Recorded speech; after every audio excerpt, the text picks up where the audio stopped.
what a stuffy, just Cormier really is. I think if you really get to know Daniel Cormier, he's really not. Yeah, it was nice. So here's what went down when everyone thought this beef was finally buried. Jones decided to air out Daniel Cormier like we were back in the peak drama days, and DC wasn't about to take that sitting down, especially not with cameras rolling. These two crossed paths again, and what happened next shocked everybody watching. Let me walk you through exactly how this unfolded. This season is against Daniel Cormier. Oh man, what a stuffy, Cormier really is. I think if you really get to know Daniel Cormier, he's really not. Yeah, it was nice. He's an asshole. He is an asshole. I mean, he didn't really connect with any of the fighters here. He's just an asshole. I tried to make peace with him many times, and he made it very clear that he wants to be enemies for the rest of his life because how lucrative it is. January 8th, 2026 rolls around, and Jones sits down with Red Corner MMA to absolutely unleash on Daniel Cormier. This interview dropped right after both guys had just wrapped up filming ALF Reality 3 together in Thailand as rival coaches.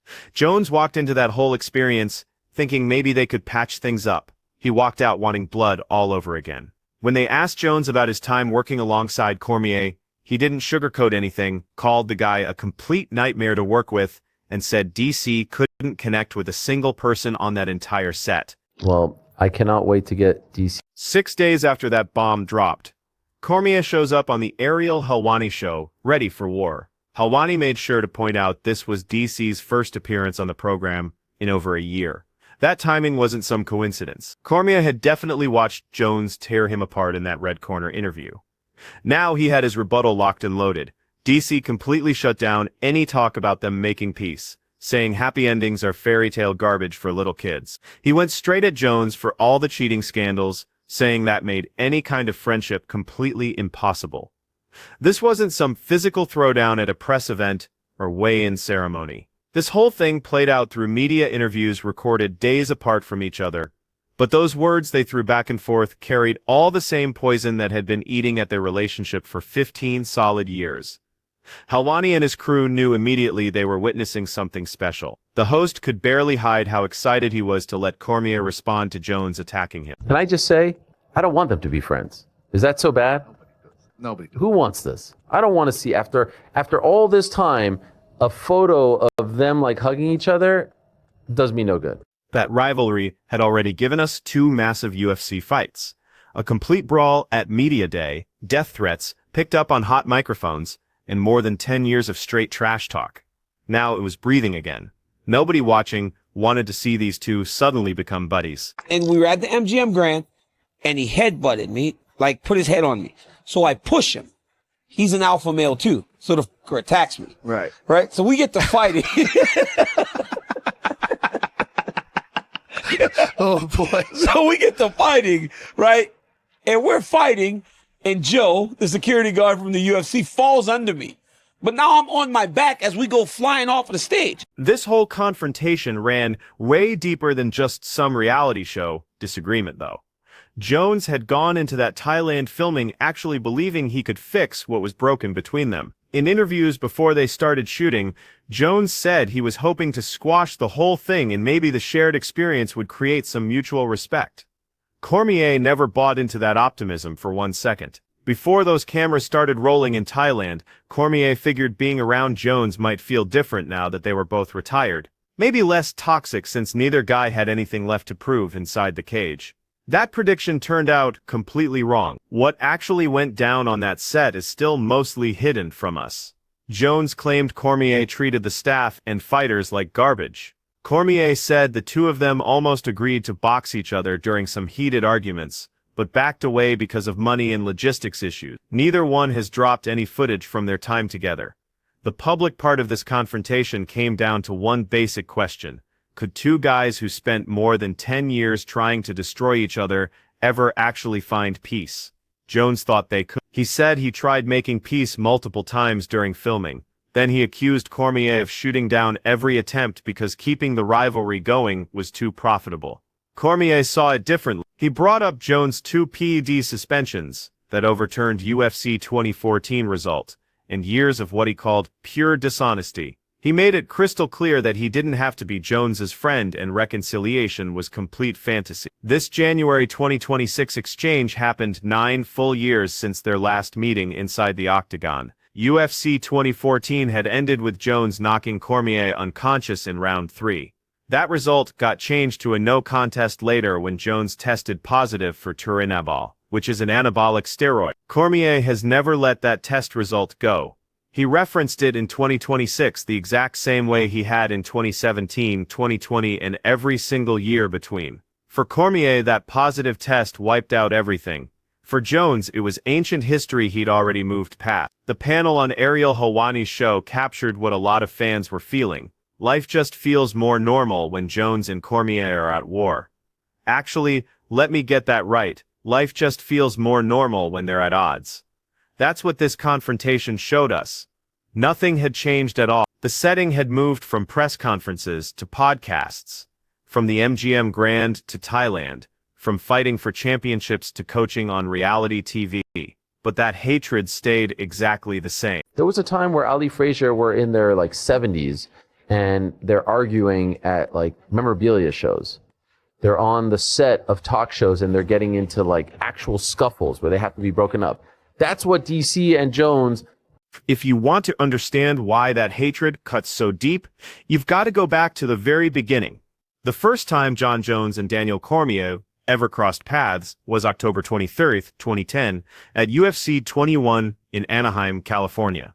Neither guy was there to fight that night. Jones was just a 23-year-old light heavyweight prospect with a 10-1 record, working backstage and climbing his way up the UFC ladder. Cormier was still competing in Strikeforce with a 6-0 record, there to support his training partner Cain Velasquez, who was challenging Brock Lesnar for the heavyweight title. What happened next would set the entire tone for everything that followed. Based on multiple accounts, Jones walked up to Cormier and supposedly said, "I bet you that I could take you down." That comment landed like a bomb. Cormier was a 2-time Olympian in freestyle wrestling, 6-time U.S. World or Olympic team member, who had placed 4th at the He did not appreciate some light heavyweight with a fraction of his wrestling credentials challenging him like that. Cormier's response was pure aggression. He described that moment later as when their personal vendetta actually began, a grudge that would eat away for years before they ever shared an octagon. Jones has always downplayed the whole thing as just a joke. Cormier has always painted it as the spark that lit over 10 years of pure hostility. That backstage exchange stayed relatively quiet until their paths crossed inside the UFC. Jones grabbed the light heavyweight title in March 2011, becoming the youngest champion in UFC history at just 23 years old, when he stopped Mauricio Shogun Rua at UFC. He defended that belt against an absolute murderer's row of former champions and contenders: Quinton Rampage Jackson, Lyoto Machida, Rashad Evans, Vitor Belfort, Chael Sonnen, Alexander Gustafsson, and Glover Teixeira. Cormier took a completely different path. He built his reputation at heavyweight in Strikeforce, winning the 2012 Heavyweight Grand Prix with victories over Antonio Silva, Josh Barnett, and others. When Strikeforce folded in 2013, Cormier moved to the UFC. He debuted with a unanimous decision win over Frank Mir at UFC 66. Then followed that with another victory over Roy Nelson. The problem Cormier faced at heavyweight was his training partner. Cain Velasquez held the UFC heavyweight title. Since these two had trained together at American Kickboxing Academy for years, fighting each other was completely off limits. So in early 2014, Cormier made a decision that would completely reshape his career and bring him into direct collision with Jones. He dropped down to light heavyweight. The move was strategic and absolutely effective. Cormier debuted at 205 pounds with a first-round TKO of Patrick Cummins at UFC 7. Within just months, he had established himself as the #1 contender for Jones's belt. The promotional machine kicked into overdrive. UFC 78 was scheduled for September 27, 2014, with Jones defending his title against Cormier in the main event. What happened next transformed their rivalry from competitive tension into something way more explosive. Dude, the way he was able to manipulate positions, because I thought, without a shadow of a doubt, that I would take him down at will. But it's hard. Even if you get a takedown, it's hard against the best guys. August 4, 2014, Jones and Cormier showed up at a media day at the MGM Grand in Las Vegas for what should have been a routine stare-down. These events are carefully choreographed promotional moments. Two fighters stand face-to-face while photographers capture images that will be used to sell the fight. They rarely produce actual conflict. This one absolutely did. As they're posing, Jones dropped his title belt and pressed his forehead aggressively against Cormier's face. Cormier responded by shoving Jones by the throat. Jones threw a punch. The two men clinched and tumbled off the elevated stage, crashing through a promotional backdrop. For about 10 to 15 seconds of pure chaos, the UFC's light heavyweight champion and his top contender were rolling on the ground, throwing punches, while security scrambled to break it up. Years later, Cormier described exactly what happened when they hit the ground. He explained how a security guard fell underneath him, putting him on his back as they went flying off that stage. And then hopefully we go a third time. You know what I'm saying? It's like, that was the hurt of it. And then it was UFC 200. Man, we were on Good Morning America together. It was big. And I was like, man, I was heartbroken because it's not just me. It was my entire team that worked so hard to make sure I was prepared to fight. That footage went completely viral. The brawl generated more attention for UFC 78 than any press conference could have achieved through normal means. The Nevada State Athletic Commission saw the incident very differently. Jones got fined $50,000 and ordered to complete 40 hours of community service, including an anti-bullying campaign aimed at kids. Cormier received a $9,000 fine and 20 hours of community service. The brawl wasn't even the end of the confrontation that day. Later, Jones and Cormier appeared in a split-screen ESPN interview to address what had happened. The on-air segment was tense but controlled. Off-air, believing the microphones were dead, they kept going. The leaked audio revealed death threats and profanity-laced exchanges. Jones told Cormier, "I'll kill you," and clarified, "I'm not talking about fighting you, I'm talking about killing you." Cormier called Jones a bitch and a punk. Both guys accused the other of being fake, of hiding their real selves behind public persona. That audio cast the rivalry in a completely new light. This wasn't promotional theater anymore. This was two men who genuinely despised each other, caught speaking without any filter. Helwani compared their dynamic to the most famous rivalry in boxing history. He noted that Ali and Frazier were still arguing at memorabilia shows and getting into scuffles on talk shows well into their... He kept body kicking me. Yeah. That's what he did in the first fight too. Yeah. And I kept checking, I kept blocking. But then in the second round, I was fighting good. First round, real good. Second round, real good. So now I'm feeling good because I feel great. My cardio's great. Yeah. Third round, but the whole time he's just kicking me in the body.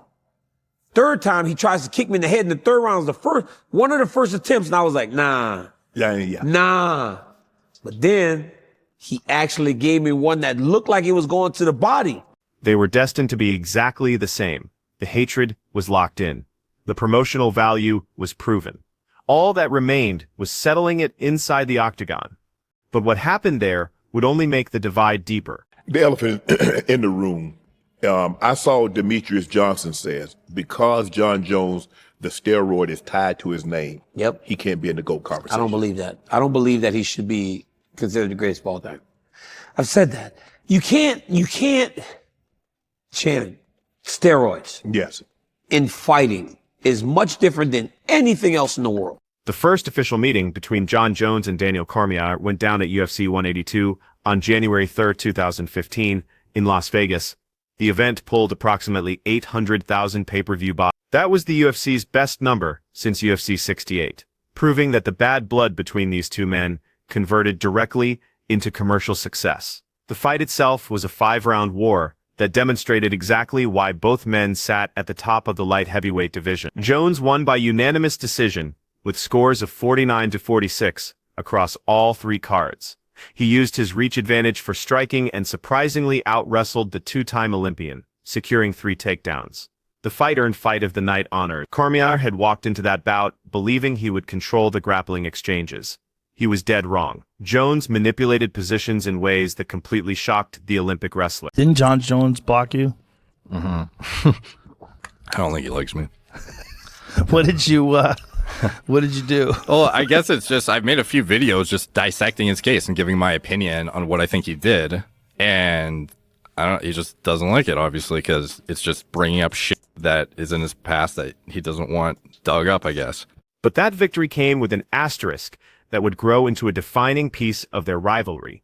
Just weeks before UFC 18-2, Jones had tested positive for benzoylecgonine, the main metabolite of cocaine, in an out-of-competition sample. The substance wasn't banned out of competition, so the fight went ahead as planned.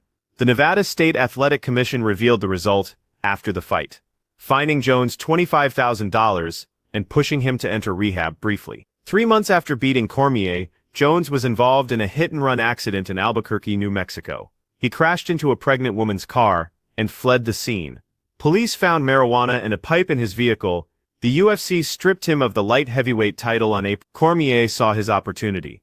At UFC 187, he submitted Anthony Johnson to win the vacant title, becoming UFC light heavyweight champion for the first time. The belt was his, but the circumstances of how he got it would hang over him throughout his entire reign. A rematch was scheduled for UFC 19-7 in April 20. Cormier withdrew due to injury. Jones won an interim title against Avin St. Preux, setting up a unification bout at UFC 200, the promotion's landmark anniversary event. The UFC 200 card was positioned as the biggest in company history. Jones versus Cormier II was the centerpiece. Then, just days before the event, Jones got pulled after testing positive for clonopine and letrozole. Those are estrogen blockers often used to counteract steroid side effects. Jones claimed the substances came from a tainted sexual enhancement pill. He received a 1-year suspension. Cormier described the devastation of that moment. He had been on Good Morning America with Jones promoting the fight. Everything was perfectly in place. Then Dana White called him to the arena to deliver the news. But the interesting thing is, John Jones literally popped for Clomid before, but he's never had that pulse. So he has this Turinabol that keeps pulsing, but the Clomid they use as the reference point of a drug that can pulse never pulsed for him. The rematch finally happened at UFC 2014 on July 29, 2017, in Anaheim. The event drew approximately 860,000 pay-per-view buys, outperforming their first fight and cementing the rivalry as one of the biggest commercial draws in UFC history. Jones knocked out Cormier with a devastating head kick and follow-up punches in the third round. Cormier broke down the setup. Years later, Jones had been body-kicking him relentlessly, conditioning him to expect low attacks. Then he went high. They make you stronger. They make you faster. They give you endurance. Recovery ability when you train. That's mainly what steroids do. Yeah, people it don't allows realize you to that. go there and go hard tomorrow, and go hard the day after, and go hard the day after, Yep. and go hard the day after. That's when you grow. That's when you become better. Yep. Because it gets to a point where you're like, damn, I can't give you everything today. Yes. But you can go. That knockout was absolutely spectacular. It was also tainted. A post-fight sample from July 28 revealed metabolites of turinabol, an anabolic steroid. Jones received a provisional suspension on August 22. Cormier was reinstated as champion. For Cormier, the PED issue isn't complicated at all. He has stated repeatedly that steroids disqualify Jones from any discussion of greatness in the sport. And that was me at 36, right? Even though I was the best I could ever be. The best I could ever be. I'm working as hard as I could ever work in my life, knowing that I have to be ready. At 36, he's 28, right? So he's in his prime. He's in his prime. But that's the fight that he actually tested positive and they made it a no contest. Mm-hmm. So while he's doing that, it's like you said, he's able to keep up with me work-wise, but exceed it. Because at a point, I got to say, hey, coach, I got to take a morning, man. The science of what Jones's body contained has been debated extensively. The amount detected was described as like taking a pinch of salt and throwing it into an Olympic-sized swimming pool. Jones maintained his innocence, claiming he never intentionally took performance-enhancing drugs. Derek, from More Dates, has analyzed Jones's case extensively. Jones blocked him on social media for his breakdowns of the testing data. What I have to do is I got to go out there and be exactly who I am, exactly who I've always been. I know in my spirit that I've never cheated the sport. Like I said, USADA was able to prove that it was such a trace amount that it had no effect on my performance. The pulsing phenomenon, that USADA cited to explain trace amounts reappearing in Jones's system became a major point of controversy. Derek pointed out a significant inconsistency in the explanation. Jones had tested positive for Clomid previously, and USADA used Clomid pulsing as their reference point. But Jones never pulsed for that substance. Demetrius Johnson. Okay. George St. Pierre. Okay. Khabib. Khabib was undefeated. Nobody beat him. Fourth, God, that's where it gets tough. That's where it gets tough. Because you feel like you want to put, like, when we talk about just accomplishments, no one's more accomplished than Amanda Nunes. Right. Can I really put her on the Mount Rushmore of fighting? But George, Demetrius, Khabib, God, there's some good guys. In 2023, Jones cited USADA's updated threshold rules to claim exoneration, petitioning to have the no contest overturned to a win. Cormier rejected this, calling it ridiculous. The PE controversy did more than taint their fights. It became the foundation for the legacy debate that continues to this day. Anderson had the steroids. Yeah, Right? you're right, Like, you're so right, like, yeah. I can't put Anderson. Like, I would like to put Anderson. If I'm saying all those guys included, then obviously John and Anderson are on that Mount Rushmore. But I don't do that. I refused it. It's not in fighting. The question of whether Jon Jones can be considered the greatest mixed martial artist of all time sits right at the center of his rivalry with Daniel Cormier. For Cormier, the answer is simple and absolute. Jones cannot hold that distinction because of his documented history with performance-enhancing drugs. Cormier has explained in detail why steroids matter more in fighting than in any other sport. The recovery advantage they provide is the key benefit. He's the greatest talent Right. the sport has ever seen. Have we, that's what I was about to ask you. Have we ever seen someone in that sport that possessed the arsenal that he has? No. No, he's by far the most talented person that we've had in mixed martial arts. In terms of his length, his skills, his mind, he's the most talented guy we've ever had. Cormier was 36 years old, the first time he fought Jones. He was 38 the second time. Jones was in his prime, at 28 during UFC 21 feet. Cormier described the disparity in their training capacities, noting that he needed rest days that Jones may not have required. He also is the best at managing distance. Oh, gosh. It hurts so bad trying to get close to him. I tell you that, hey, dude, it hurts so bad. Joe, it hurts so bad. The kicks to the body and the knees. Because you know me, like me and Kane were forward, head movement, get close, punch, take you down. Right. But with him, he was a southpaw, so his lead leg was right there, so I wanted to grab a single leg. But this dude would be stepping back, kneeing me. Jones's position on his legacy has stayed consistent. He believes the science cleared him. He points to his dominance across 2 weight classes, his record-setting achievements, and his victories over a generation of champions and contenders. Jon Jones to me is, if I'm talking about a football or basketball equivalent, he is, Jon Jones, and when I'm looking for a sports comp, is a guy who has done so much, but because of all the other stuff, Okay. it's hard to put him in that rarefied air. Hey, if Michael Jordan was doing illegal stuff, we don't know about it, I can't judge him. The resume definitely supports Jones's claim to greatness.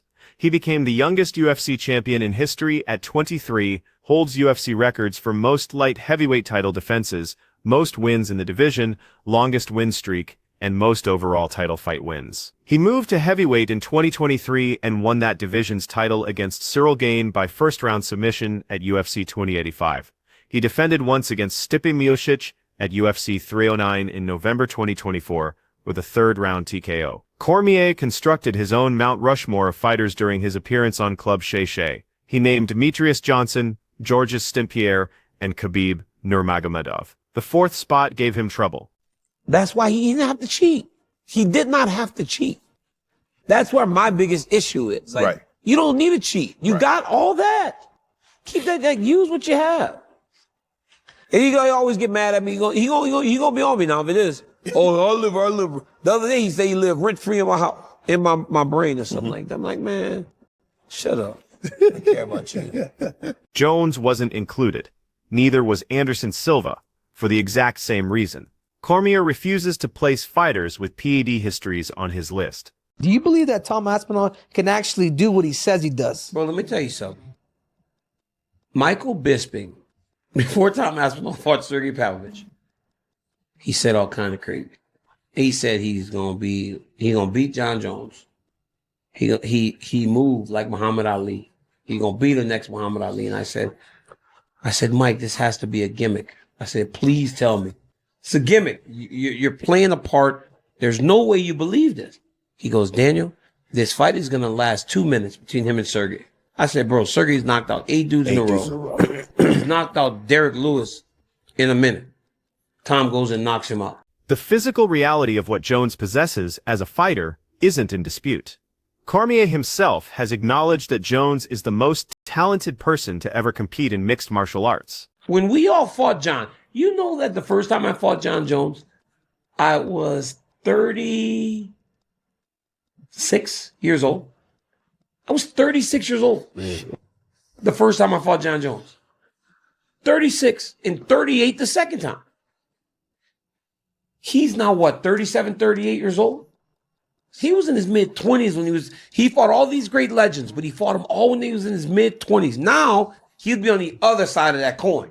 Right. This kid's young. He's the older guy. He's been through the wars. Jones's physical gifts created unique problems inside the octagon.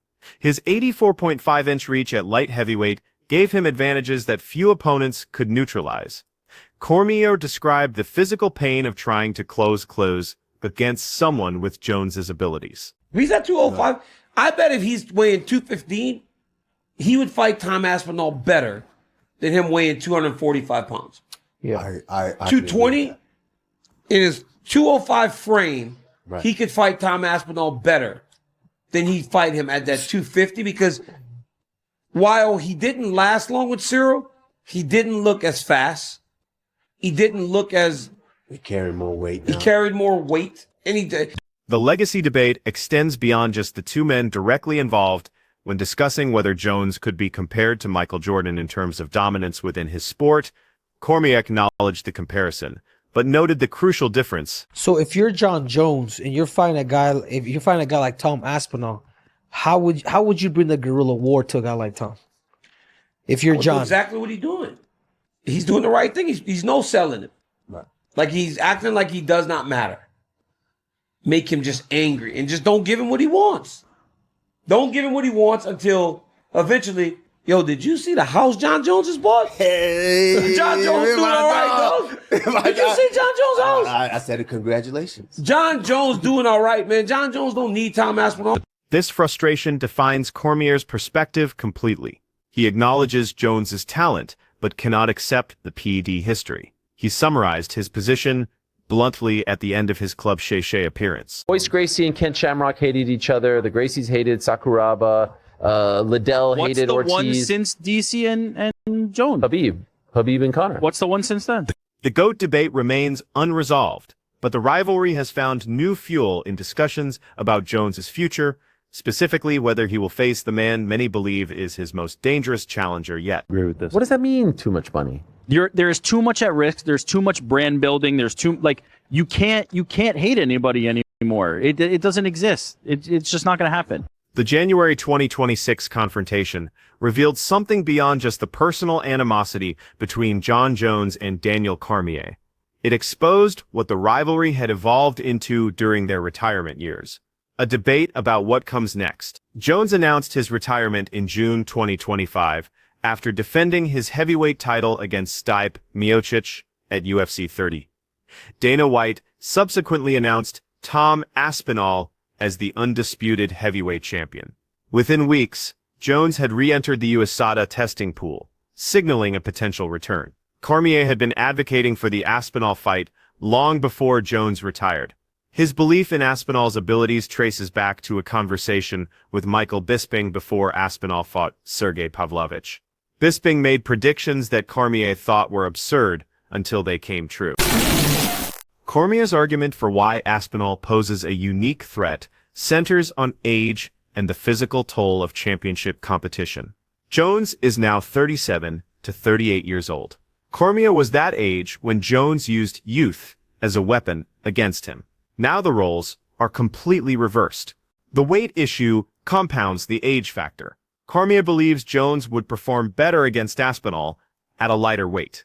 The bulk he has added for heavyweight has come with a cost. Despite his skepticism, Cormier acknowledges that Jones has overcome every challenge presented to him throughout his career. Jones's current strategy of ignoring Aspinall publicly is, in Cormier's view, the right approach. The potential for a non-MMA confrontation between Jones and Cormier has also emerged from the ALF reality filming. Cormier has repeatedly challenged Jones to wrestling matches in real American freestyle, guaranteeing a 10-0 domination based on his Olympic credentials. RF co-founder Chad Bronstein has expressed interest in the matchup. Boxing has also been discussed. Cormier stated he would box his face up and admitted the two nearly agreed to a boxing match during their time together in Thailand. Financial and logistical concerns prevented any formal agreement. The Ariel Helwani Show discussion about rivalries in modern MMA placed the Jones-Cormier feud in historical context. The panel debated whether any current rivalry could reach the level of hatred that Jones and Cormier or McGregor and Khabib achieved. The consensus among the panel was that the level of hatred between Jones and Cormier may never be replicated in MMA. Helwani argued that the sport has become too professionalized for genuine animosity to flourish. There's too much money now, too much discipline. And yet, 9 years after their last fight, Jones and Cormier are still producing content. They're still calling each other names. They're still drawing attention whenever they interact. The LF reality show, expected to air throughout 2026, will reveal more of what happened between them in Thailand.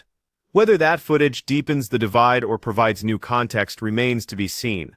What is certain is that reconciliation is not on the horizon. Jones wanted it. Cormier rejected it. The reasons given, PD history, character, money, pride, are the same reasons that have kept them at war since 20. Thanks for watching. If you enjoyed this breakdown, check out one of the videos on your screen for more content like this.